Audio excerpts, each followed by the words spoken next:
Welcome to Freaky Fives. Today, we're going to be counting down 5 of the strangest, most unusual, and most unheard of crimes in heavy metal. I'm sure most of you have heard of Euronymous and Dead from Mayhem, not to mention what happened with Varg Vikernes and Euronymous later on. But tonight, we'll be talking about 5 more interesting, in my opinion, cases that not a lot of people know about. But without further ado, let's get into the list.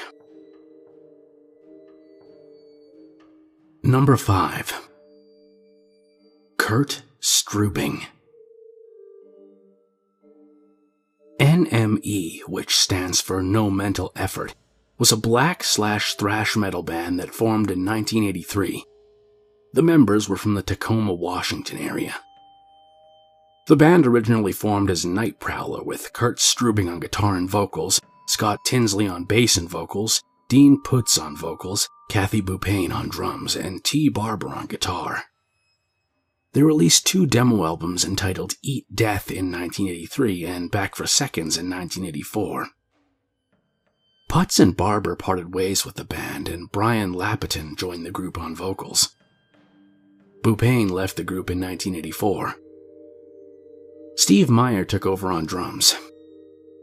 This new group took on the name NME, and Lapiton left the group as well.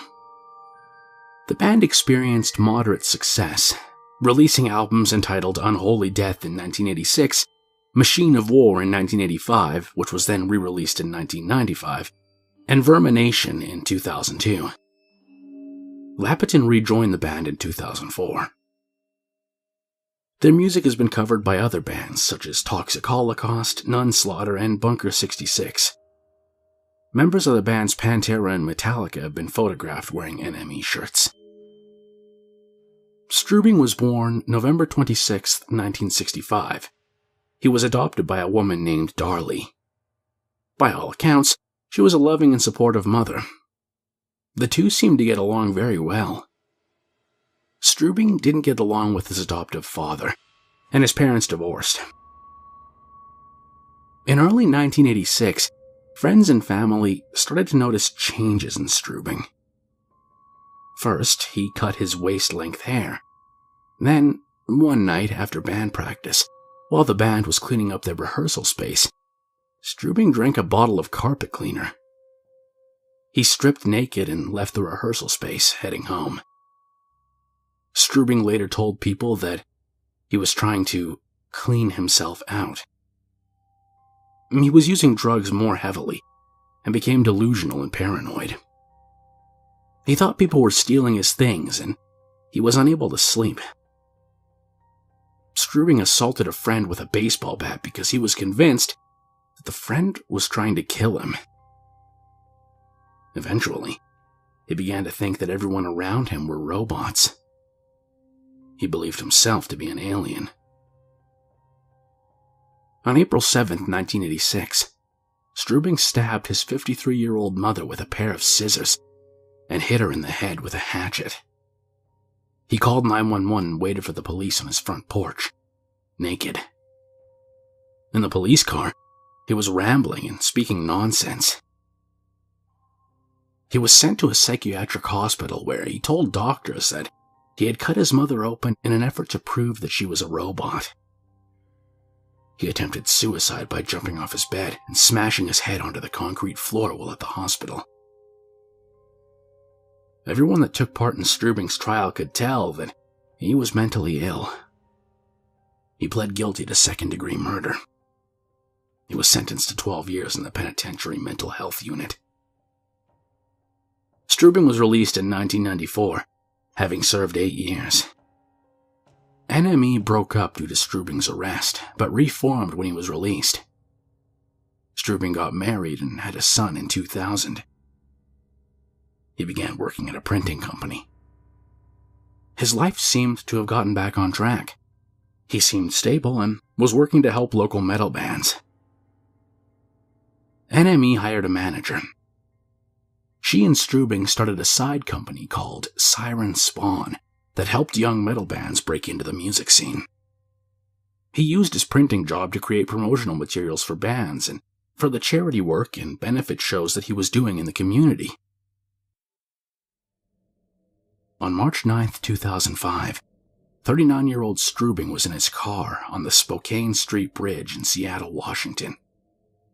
That bridge is a swing bridge that, at the time, was open to allow the passage of a tugboat through the waterway. At approximately 1 p.m., Strubing passed several cars sitting on the bridge waiting for it to close. He crashed through the wooden arm that stopped traffic and through a metal gate, and his car plummeted through the opening in the bridge.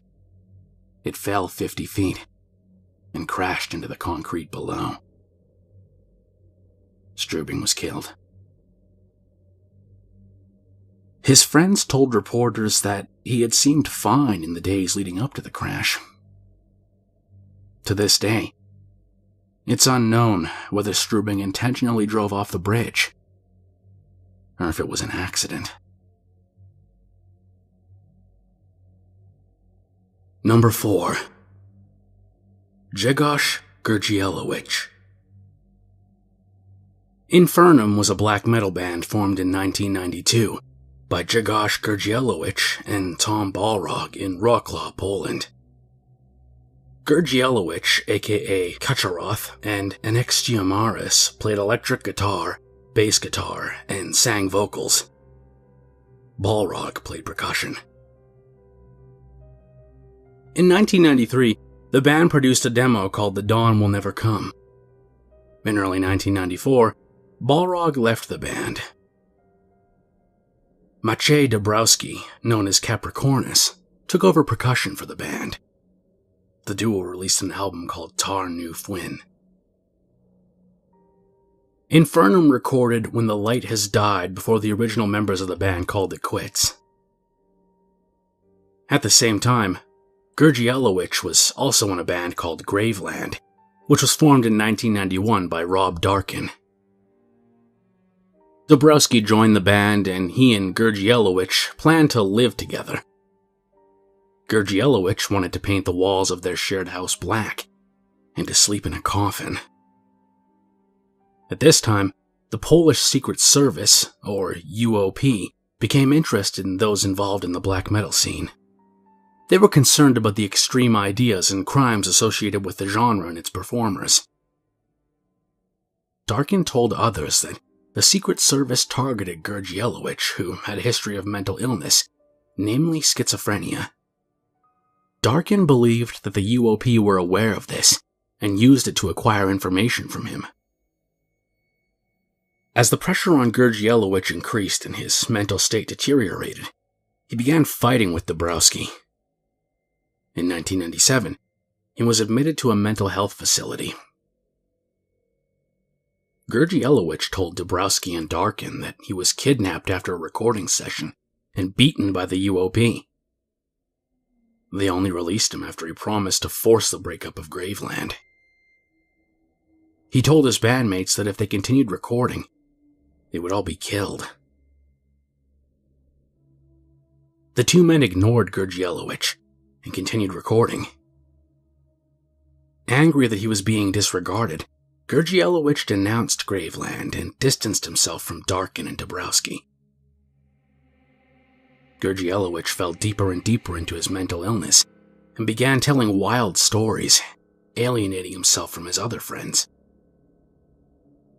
During this time, Darkin said that Gergielowicz planned a trip to Norway with plans to kill a former friend, Fenris from Darkthrone, who had borrowed a CD from him and did not return it. According to Darkin, Gergielowicz packed his suitcase with weapons and purchased a one-way ticket to Sweden. The lack of a return ticket alarmed customs officers. After finding his bag of weapons, Gergielowicz was arrested and held for 24 hours before being returned to Poland. In 2002, Gergielowicz reformed Infernum with 4 new members. The newly reformed group began recording the album The Curse. On May 7, 2004, after his long struggle with mental illness, Gergielowicz killed himself by jumping from the 10th story of an apartment building. Infernum was forced to complete the album without him, and it was released in 2006. Balrog returned to the band in 2009, and they're still making music today. Number 3. Matthias Schurman. Carpe Noctem was a black metal band that formed in Leer, Germany in 1997. Matthias Schurman, aka Carathorn, played bass and sang vocals. Matthias Dussmann, known as Troll, played guitar. Ivan Schmies sang vocals and played guitar. The band released a demo called Days of Dark Winter in 1998, and a full-length album called Nachtgedacht in 2003. Schurman was an industrial mechanic. He had a crush on Bianca Brust, a medical assistant. He asked her out several times, but she turned him down. The two remained friends. In early February of 2008, Schurman began acting strangely. He sold most of his furniture and belongings. On February 20th, 32-year-old Schurman invited 27-year-old Brust to his home for dinner. When she arrived, he strangled her to death and decapitated her. He then took a series of about 20 photos of her body. In some of the images, Brust looked like she was sleeping. In one, Schurman put sunglasses on her severed head and placed it on the desk. In most of the rest, he posed the headless body in various sexual positions. She was wearing nothing but knee-high black boots. At approximately 1 a.m., Schurman posted the photos to a metal music forum called Life of Debauchery under the username I Hate You. He titled the thread, Dead Whore. He had been a member of the forum for months, but this was his first post. His only comment was a smiley emoticon under each image. Immediately, users began commenting that the images must have been fake. They attacked Schurman and called him names. Many believed the images to have been props from a horror film. When a moderator for the forum contacted him about the images, he took them down. He put Brust's head in a backpack and lit her body on fire while it was still in his apartment. Schurman took the backpack to his car and drove off. A neighbor noticed him looking suspicious, and then noticed that his apartment was on fire, and called police. After the fire was put out, police found Brust's headless body. Before they had time to investigate, they received word that Schurman had run head-on into a box truck. The impact killed him. Responding officers found Brust's head in the backpack on the passenger seat. The family was shown the images taken by Schurman to identify the body.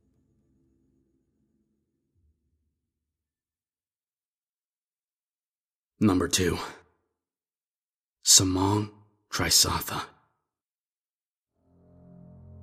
Surrender of Divinity was a black metal band from Bangkok, Thailand, that formed in 1996. Samong Trisatha, aka Aveji, was the vocalist and bass guitar player. Sun Yaluk's Sengtham played drums, and Wathayakorn Adapayak played guitar. The band released the albums Oriental Hell Rhythmics in 2001 and Manifest Blasphemy, the Abortion of the Immaculate Conception in 2006. The band was decidedly anti-Christian. Trisatha was the founder of a group called the Siamese Satanic Bike Clubhouse, and he also owned Demonized Productions. Sangtham owned a company called Sick Chainsaws Productions. It produces grindcore, thrash metal, and death metal music. Adapayak owns a production company called In Coffin Productions. On January 8, 2014, 26-year-old Parkarn Harnfan Busakorn showed up at the home of 36-year-old Trisatha and his wife, Jaruvan Surapul. Harn van Busakorn was there to pick up some screen-printed t-shirts. Trisatha invited him in and offered him a drink. Surapul went to put the couple's child to bed. When she returned approximately 1 hour later, she found her husband dead on the floor. He had been stabbed over 30 times. Harn van Busakorn was nowhere to be found. He left behind the 1-foot-long knife he used in the murder and a cell phone. Harn van Busakorn was a law student at Ramkhamhaeng University and played the stock market to help support his family.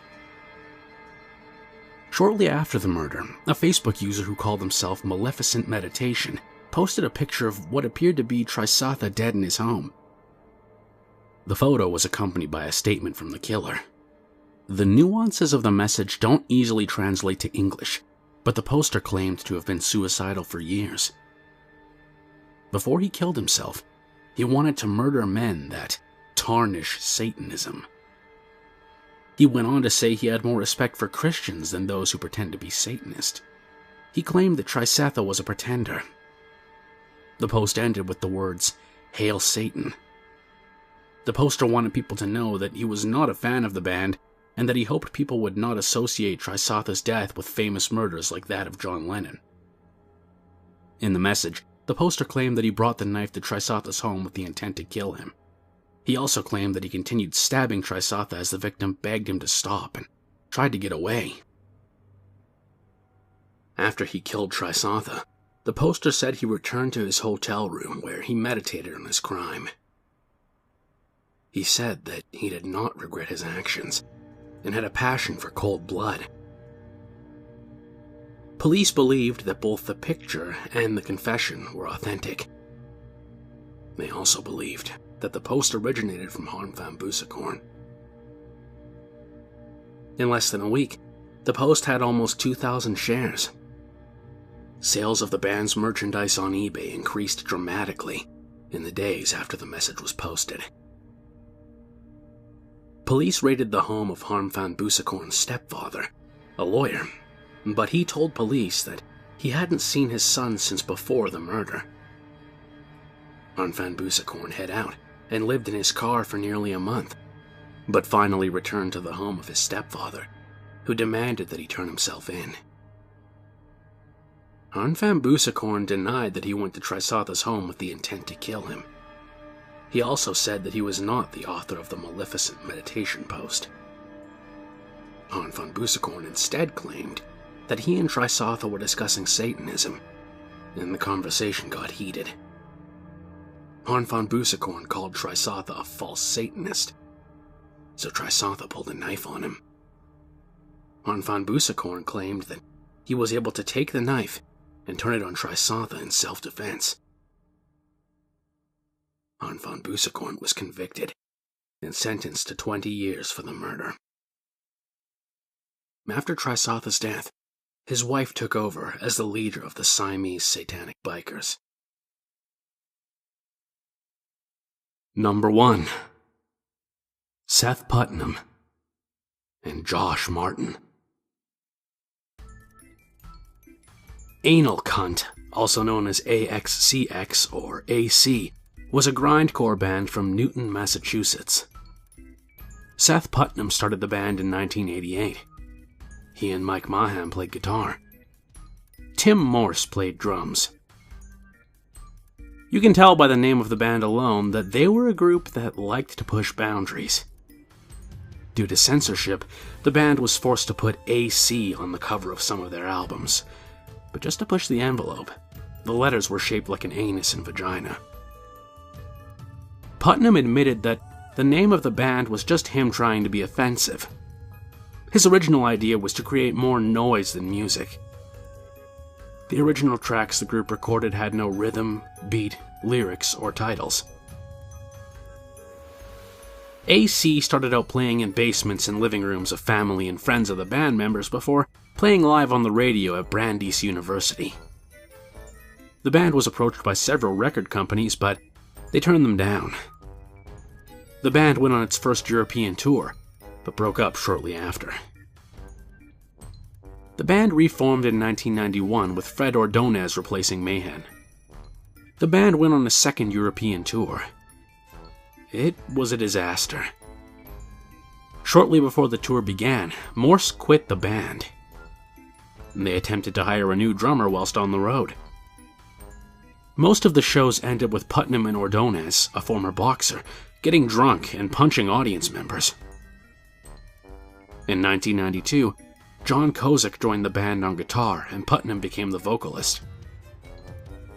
They signed with a record company, Relapse Records, and began recording the album Everyone Should Be Killed in 1993.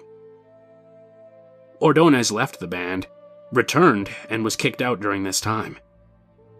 He was replaced by Paul Kranek, who quit the band shortly after. Putnam was arrested in 1993 for hitting a woman in the face with a microphone. Interestingly enough, this is actually captured on one of their live records. By 1995, Putnam was the only remaining original member of the band. He worked on some side projects while he tried to find new bandmates. One of these projects was singing backup vocals for Pantera. In 1996, Josh Martin joined the band on guitar, and Nate Lineham became the drummer. This new incarnation of Anal Cunt released the albums I Like It When You Die and It Just Gets Worse. They were starting to make waves with their record label. The label insisted that some of the song titles and lyrics on It Just Gets Worse be changed, and eventually, they dropped the band from their label entirely. In 2003, Martin was arrested and sent to jail. He was replaced by Kozik.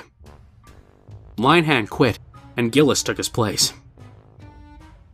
In 2004, Putnam fell into a coma after mixing alcohol, crack, heroin, and Ambien. He was in the coma for almost a month.